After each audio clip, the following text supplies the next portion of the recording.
जय Hind. Welcome to India तक। इस क्लास में आगामी बीएसएससी सीजीएल पीटी तथा मेंस के लिए इम्पोर्टेंट कंप्यूटर से संबंधित प्रश्नों का मॉक टेस्ट सॉल्व करेंगे। ध्यान दीजिएगा, बीएसएससी सीजीएल में कंप्यूटर सेक्शन से 3 से 4 क्वेश्चन पूछे जाते हैं अप्रॉक्स 20 मार्क्स के, क्योंकि बीएसएससी सीजीएल में एक क्वेश्चन जो है 4 मार्क्स का होता है। ठीक है, तो इसलिए आपको इसे ध्यान से देखना है और सभी जो भी इसमें क्वेश्चन हैं उन्हें आपको रिमेंबर करके रखना है। ये सभी क्वेश्चन इंपॉर्टेंट है, वीवीआई है। साथ ही साथ आपको बीएसएससी जो कि बिहार स्पेशल बिहार का है, लेकिन सेंट्रल एसएससी में भी कंप्यूटर से संबंधित प्रश्न पूछे जाते हैं, तो आपको ये ध्यान रखना है। यह हमारा 11 नंबर का मॉक टेस्ट है और इससे पहले हमने history, polity, geography, economics, environment, science, computer सभी से संबंधित प्रश्नों को सॉल्व किए हुए हैं और सबका अलग अलग मॉक टेस्ट अपलोड भी किया हुआ है। तो आप वीडियो के डिस्क्रिप्शन में दिए गए लिंक से जाकर उन सभी क्लासेज को देख सकते हैं। चलिए स्टार्ट करते हैं।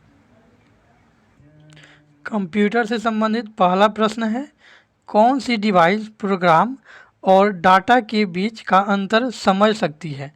क्वेश्चन ध्यान से समझिएगा, कौन सी डिवाइस प्रोग्राम और डाटा के बीच का अंतर समझ सकती है। तो इसका सही उत्तर होगा माइक्रो प्रोसेसर। कौन सा? माइक्रो प्रोसेसर जो ऐसी डिवाइस है जो प्रोग्राम और डाटा के बीच का अंतर को समझ सकती है। नेक्स्ट क्वेश्चन है, ध्यान दीजिए, विंडोज एमई में एमई से क्या शब्द बनता है। विंडोज एमई में एमई से क्या शब्द बनता है। तो विंडोज एमई इसका पूरा नाम होता है Windows Millennium Edition. Windows WINDOWS, Windows Millennium MILLENIUM, Windows Millennium Edition. तो विंडोज एमई का पूरा नाम है विंडोज मिलेनियम एडिशन। तो इसका जो पूरा नाम हो जाएगा, तो इसी में एमई का मतलब पूछा है। तो एमई का मतलब होता है मिलेनियम एडिशन, एम से मिलेनियम, ई से एडिशन। तो यहाँ सिर्फ पूछा है विंडोज मिलेनियम में या विंडोज एमई में एमई से क्या शब्द बनता है।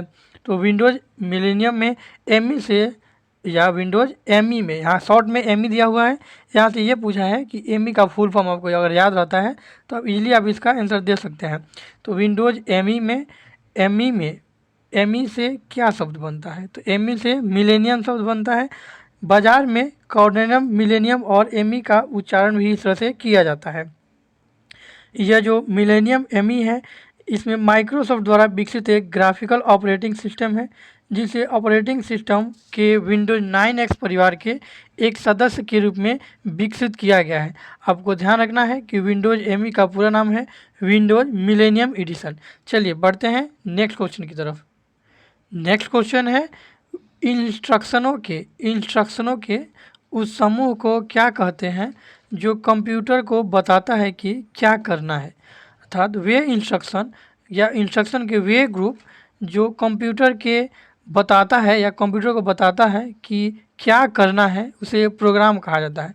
ये प्रोग्राम ही होता है जो कंप्यूटर को इंस्ट्रक्शन देता है कि उसे क्या करना है। तो ध्यान दीजिएगा, ये इंपॉर्टेंट क्वेश्चन है और हाल ही में भी एसएससी हुए एग्ज़ाम में, सेंट्रल सीजीएल एसएससी में यह क्वेश्चन पूछा गया है कि इंस्ट्रक्शनों के उस समूह को क्या कहते हैं जो कंप्यूटर को बताता है कि क्या करना है।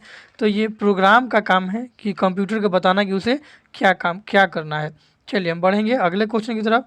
अगला क्वेश्चन है, प्रोसेसर के 3 प्रमुख भाग कौन कौन से हैं। प्रोसेसर के 3 प्रमुख भाग कौन कौन से हैं। तो ध्यान दीजिएगा, प्रोसेसर के 3 प्रमुख भाग ALU, कंट्रोल यूनिट तथा रजिस्टर है। ध्यान दीजिए, प्रोसेसर के 3 प्रमुख भाग ALU, arithmetics logical unit, control unit और रजिस्टर, ये तीनों हैं। ये प्रोसेसर के तीनों प्रमुख भाग हैं, इसी से आपको ध्यान रखना है। नेक्स्ट क्वेश्चन है, ध्यान दीजिए, नेक्स्ट क्वेश्चन है, इंटरनेट के मेल पता के 2 भाग होते हैं। अर्थात जो इंटरनेट का मेल डाला जाता है उसके 2 भाग होते हैं, जिसमें डॉट / के बाद वाले भाग को क्या कहा जाता है।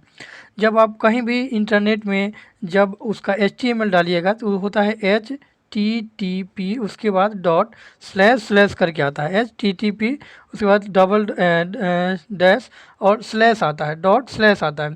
तो ये स्लैश जो है इसके बाद जो है ये कुछ भाग लेते हैं, जैसे कि ईमेल हो गया या फिर यूट्यूब डाल सकते हैं।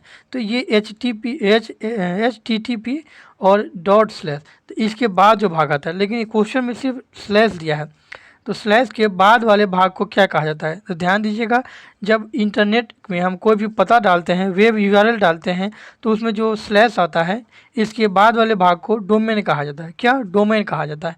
यही डोमेन खरीदना होता है, जब आप कोई अपना वेबसाइट बनवाते हैं तो इसी डोमेन को खरीदना होता है, और डोमेन के पहले वाले भाग को HTTP या यूआरएल कहा जाता है।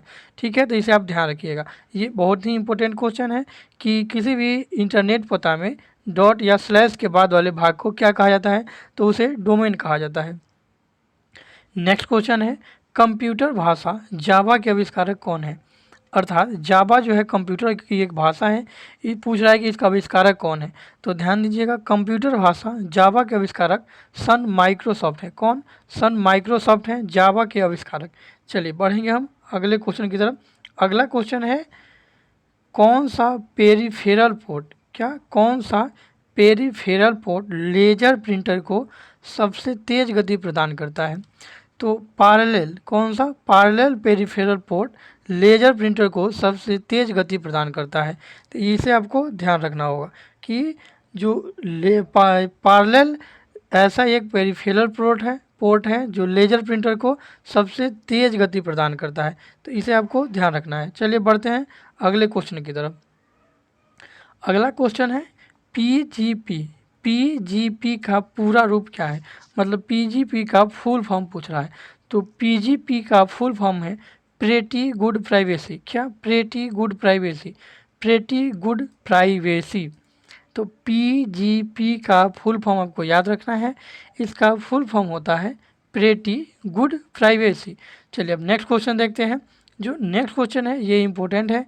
अगला क्वेश्चन है, जब संपर्क स्थापित करने का समय, अर्थात किसी भी डिवाइस से संपर्क स्थापित करते समय अधिक और डाटा का साइज कम करना हो, तो डाटा हस्तांतरण या ट्रांसफ़र के लिए उपयुक्त अधिमान का तरीका क्या है? मतलब उपयुक्त तरीका क्या है? तो वो तरीका है पैकेट स्विचिंग। कौन सा?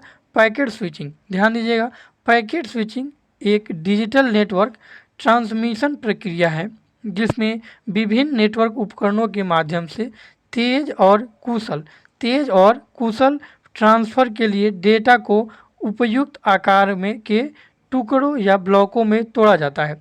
तो पैकेट स्विचिंग में इसका नाम ही पैकेट है। तो ध्यान दीजिएगा, जो बड़े डाटा होते हैं उन्हें तेज ट्रांसफ़र के लिए इन डेटा को छोटे छोटे आकार या पैकेटों या ब्लॉकों में तोड़ा जाता है, जिसे पैकेट स्विचिंग कहा जाता है। चलिए अब बढ़ते हैं अगले क्वेश्चन की तरफ। अगला क्वेश्चन है, ध्यान दीजिएगा, इंपॉर्टेंट क्वेश्चन है। एक ऑपरेटिंग सिस्टम का हिस्सा जो अस्थायी रूप से मुख्य मेमोरी रहता है उसे क्या कहा जाता है? तो एक ऑपरेटिंग सिस्टम का हिस्सा जो अस्थायी रूप से मुख्य मेमोरी में रहता है उसे कर्नल कहा जाता है। क्या? कर्नल कहा जाता है। कर्नल जो है स्टार्टअप लोड किया गया पहला प्रोग्राम और कंप्यूटर सिस्टम संसाधनों का प्रबंधन कर्नेल है। एक कर्नेल एक ऑपरेटिंग सिस्टम का मध्य भाग है, यह कंप्यूटर और हार्डवेयर के संचालन का प्रबंधन करता है। कौन? कर्नल जो है यह कंप्यूटर और हार्डवेयर, कौन सा? हार्डवेयर के जो इसका संचालन का प्रबंधन करता है। सबसे विशेष रूप से मेमोरी और सीपीयू में ये कर्नल जो है इसका ऑपरेटिंग सिस्टम को अलग से इसको हेल्प देता है और इसके संचालन का प्रबंधन करता है। तो ये कंप्यूटर से संबंधित 10 इंपॉर्टेंट क्वेश्चन थे। आई होप इसे अच्छे से आप देखे होइएगा। चलिए अब आपको मिलेंगे हम नेक्स्ट क्लास में, तब तक के लिए जय हिंद।